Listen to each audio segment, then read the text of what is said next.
have my own Billy Graham story, so I'm going to tell you that one. And I've told it many times, and some of you have maybe heard it many times.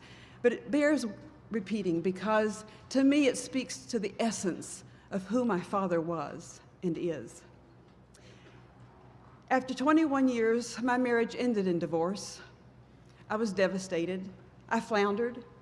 I did a lot wrong. The rug was pulled out from under me. My family thought it'd be a good idea for me to move away, to get a fresh start somewhere else.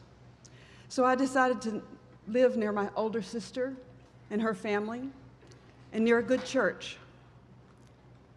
The pastor of that church introduced me to a handsome widower, and we began to date fast and furiously.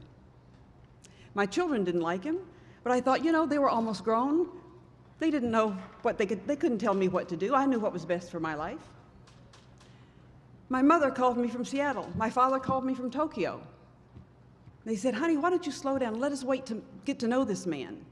They had never been a single parent. They had never been divorced. What did they know?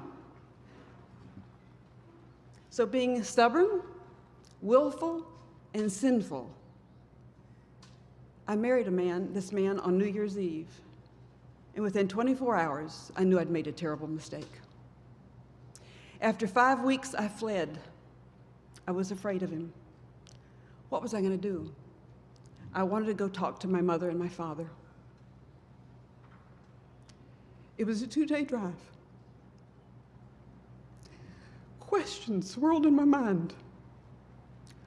What was I going to say to Daddy? What was I going to say to Mother? What was I going to say to my children? I'd been such a failure. What were they going to say to me? We're tired of fooling with you.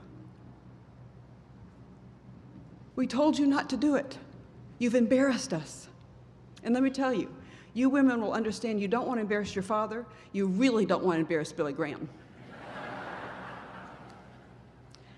And many of you know that we live on the side of a mountain.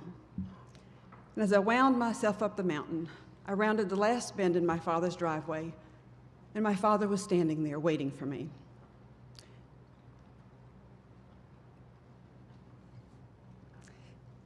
As I got out of the car, he wrapped his arms around me and he said, welcome home.